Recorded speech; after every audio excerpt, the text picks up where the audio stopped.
So hey guys welcome back to my YouTube channel. अनि आज चाहिँ मेरो मिनी भ्लगमा तपाईँलाई स्वागत छ। अनि म चाहिँ आज बिहान बिहानै काममा हिँडिसकेको देख्न सक्नुहुन्छ साइकलमा चट्टा पारामा होइन।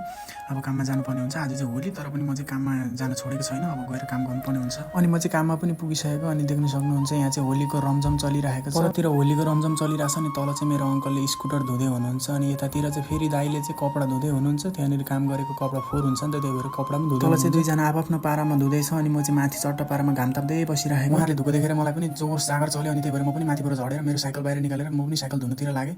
देख्न सक्नुहुन्छ मैले चाहिँ साइकल पनि चक्काचक बनाइसकेको छु। देख्नुहुन्छ नयाँ जस्तै देखिने भइसक्यो। अनि साइकल पनि धुइसक्यो। अनि चट्टापारामा काम पनि गर्नुपर्ने हुन्छ नि। काम गर्नुको लागि चाहिँ हामी यति माथि चढिसकेको छौँ। हाम्रो काम चाहिँ जाली ठोक्ने। जाली चाहिँ यस्तो पारामा ठोकिरहेको छौँ। अनि देख्न सक्नुहुन्छ हातहरू चाहिँ यस्तो भइसकेको छ। यता माथितिर देख्न सक्नुहुन्छ, उतातिर यस्तो। म चाहिँ यो पोजिसनमा बसेर खटमा जाली ठोक्दैछु। देख्न सक्नुहुन्छ मेरो ब्याग चाहिँ खतरा पारेको छ। ब्यागभित्र चाहिँ मैले यस्तो खालको सामानहरू बोकेको छु। देख्न सक्नुहुन्छ काँटी। रुममा पनि आइसक्यो। रुममा चाहिँ मासु भएको रहेछ। अनि आज भिडियो चाहिँ के कस्तो लाग्यो भिडियोलाई लाइक एन्ड च्यानल सब्स्क्राइब गरिदिनु होला भन्न चाहन्छु।